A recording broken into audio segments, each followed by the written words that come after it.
जय माई महाराज की।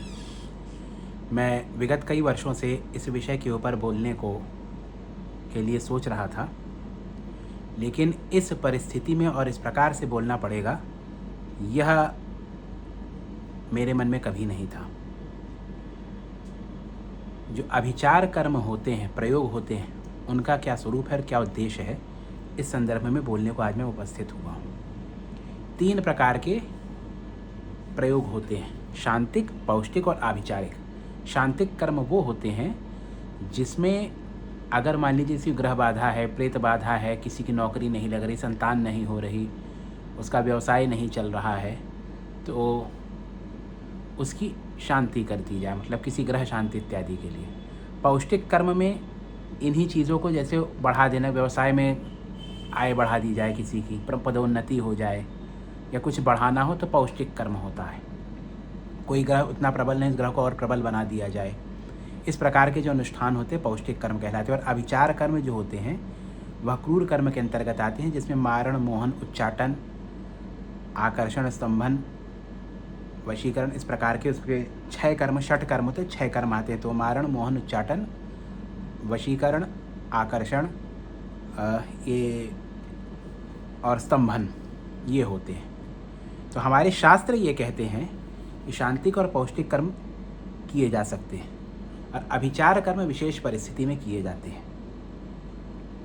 तो अभिचार कर्म किस परिस्थिति में किए जाते हैं, इस को जानने से पहले जो उसमें यज्ञ इत्यादि होता है, जो यज्ञ होते हैं, उसके विधान को समझना परम आवश्यक है। तो हमारे यहाँ उपनिषद में और श्री ब्रह्मसूत्र में जो साधनाध्याय, उसके पहले ही सूत्र पंचाग्नि विद्या का निर्देशन किया गया है। जो जीव है, जो हमने आहुतियाँ दी, चाहे श्राद्ध की, पितरों को तर्पण किया या जो भी आहुति दी, वह पहुँचती है सोम में। सोम से अमृत बनता है, उससे पर्जन्य बनते, वायु में पर्जन्य स्रतः। जो पर्जन्य होते हैं वो बादल होते हैं जिनके बरसने पर अन्न की उत्पत्ति होती है। जब अन्न की उत्पत्ति होती है तो पृथ्वी लोक पर अन्न की, धरती के ऊपर उत्पत्ति होती है। फिर पुरुष उस अन्न को अपने अन्नमय कोश में, यानी ये जो शरीर है, बाहर का शरीर जो बाह्य कोश है, अन्नमय कोश है, इसमें भक्षण करता है। भक्षण करने से उसमें औरस की उत्पत्ति होती है, फिर वह स्त्री से संसर्ग करता है और संतान की उत्पत्ति होती है। फिर इसी प्रकार से यह कर्म चलता रहता है। तो जो हम यज्ञ इत्यादि में, श्राद्ध इत्यादि में देखिए, हव्यवाह और कव्यवाह अग्नि तो बहुत प्रकार की हैं, नाना प्रकार की अग्नियाँ हैं। गार्हपत्य अग्नि है, अग्निहोत्र के अंतर्गत 5 प्रकार की। कव्याद अग्नि होती है, श्मशान की अग्नि होती है। तो जो हव्यवाह अग्नि होती है वो देवताओं की आहुति ले जाती, कव्यवाह पितरों की आहुति ले जाती है। तो हव्यवाह अग्नि जो होती है उसी को हम आहुति देते हैं, और कव्यवाह में पितरों की आहुति देते हैं। तो और इनसे बादल बनता है। तो शास्त्र ये कहते हैं कि देवताओं के लिए नित्य और नैमित्तिक, माने नित्य कर्म के अंतर्गत अग्निहोत्र प्रातःकालीन, प्रातः संध्या आग्नेयाधान करके विधिवत नित्य अग्निहोत्र किया जाए।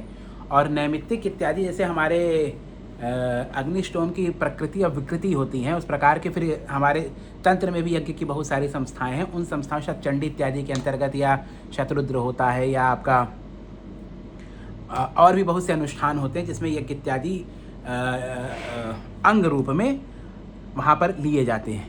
तो उसमें नित्य नैमित्तिक में ईश्वर को प्रसन्न करने के लिए जो आहुति दी जाती है, उससे जो पर्जन्य बनते हैं, उससे जो अन्न उत्पन्न होता है, उसको ग्रहण करके जो बुद्धि होती है सात्विक होती है, और उस अन्न को ग्रहण करने से जो औरस बनता है, उस औरस से जो संतान उत्पन्न होती है वो सात्विक होती है, और सृष्टि में सात्विकता का प्रभाव होता है।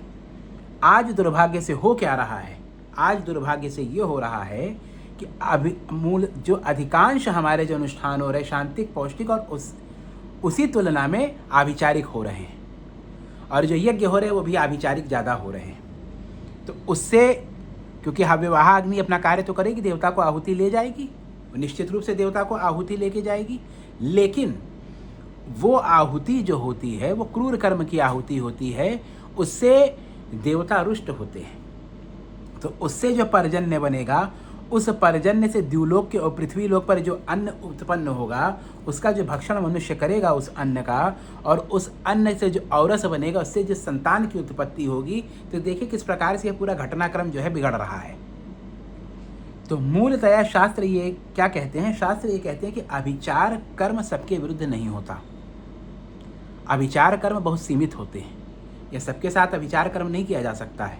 तो परम पूज्य श्री स्वामी जी महाराज दतिया ने एक भगवान श्री शरभराज के ऊपर एक ग्रंथ का प्रणयन किया, श्री शरभ तंत्रम।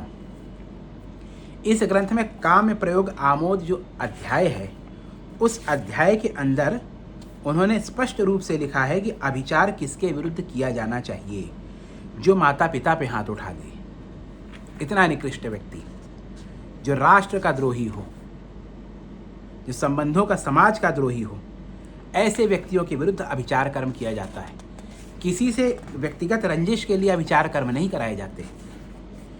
इसी अध्याय में परम पूज्य श्री स्वामी जी महाराज ने एक बहुत महत्वपूर्ण श्लोक श्री कुलार्णव तंत्रम से उद्धृत किया है। परम पूज्य इसी अध्याय में परम पूज्य श्री स्वामी जी महाराज ने कुलार्णव तंत्रम से एक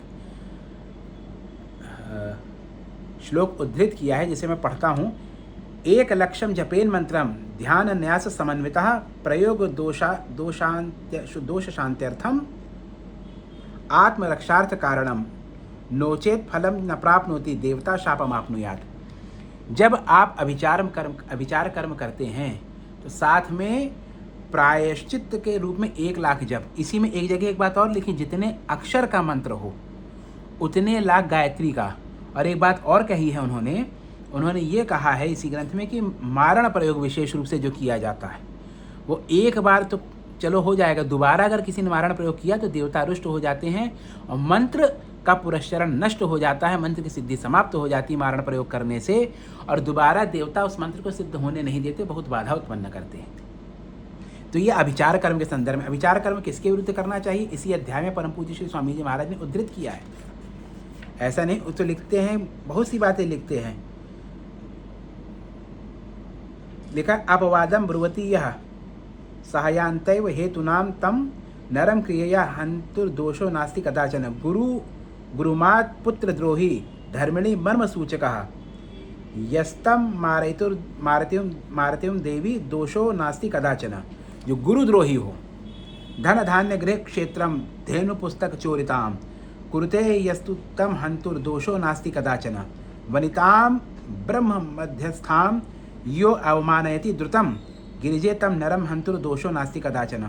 इस प्रकार से बहुत सारे ऐसे बात लिखे हैं कि किनके विरुद्ध अभिचार, जो किस स्तर का पाप कर दे कोई व्यक्ति, उसके विरुद्ध जो अभिचार हो सकता है। श्री पीताम्बरा पीठ दतिया तंत्र मार्ग की बड़ी प्रांजल संस्था है। वह केवल एक मंदिर नहीं जहाँ दर्शन करे, वह तंत्र का एक विश्वविद्यालय है।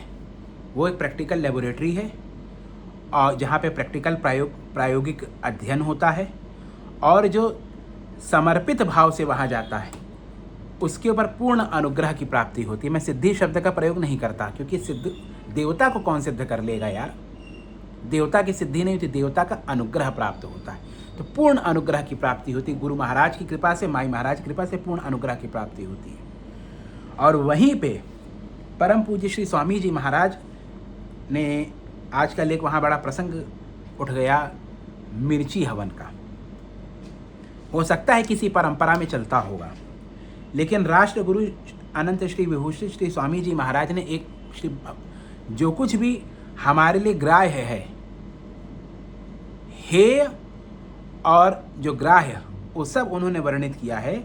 श्री बगलामुखी रहस्यम नामक जो ग्रंथ है उसमें पृष्ठ संख्या 11 पर उन्होंने श्री बगलामुखी देवी के साधन में क्या क्या आहुतियाँ पड़ती हैं उस संदर्भ में बड़े विस्तार पूर्वक लिखा है। अभिचार कर्म की भी आहुतियाँ लिखी, उसमें कहीं पे भी लाल मिर्च या मिर्च का भी प्रयोग, मिर्च शब्द भी नहीं प्रयुक्त है, लाल मिर्च छोड़िए मिर्च का भी वहीं वर्णन नहीं मिलता। तो इस प्रकार से यह स्पष्ट है कि श्री पीताम्बरा पीठ दतिया में और श्री पीताम्बरा पीठ दतिया के नाम से मिर्च का हवन कराना गुरु परंपरागत नहीं है, गुरुद्रोह है, वह निश्चित रूप से गुरुद्रोह है। और गुरु शास्त्र परंपरा से अशास्त्रीय भी है। अन्य शास्त्रों में भी मिर्ची, लाल मिर्ची का विधान हमने तो नहीं देखा। लाल मिर्ची तो वास्को ड गामा लेकर के भारत आया था। भारत में लाल मिर्ची कहाँ थी? वास्को ड गामा लेकर आया। रही भी नहीं रही, उसके उस विषय पे जाना ही नहीं। आप ये सोचिए कि देवता के मुख में हव्यवाह अग्नि के माध्यम से अगर आप लाल मिर्च डालेंगे और उससे पर्जन्य बनेगा, उस पर्जन्य से जो संतान उत्पन्न होगी, जो मनुष्य खाएगा उस पर्जन्य से उत्पन्न अन्न को, और उससे जो औरस उत्पन्न होगा, उससे जो संतान उत्पन्न होगी, वह राष्ट्र के लिए कितनी बड़ी विभीषिका होगी वह संतान।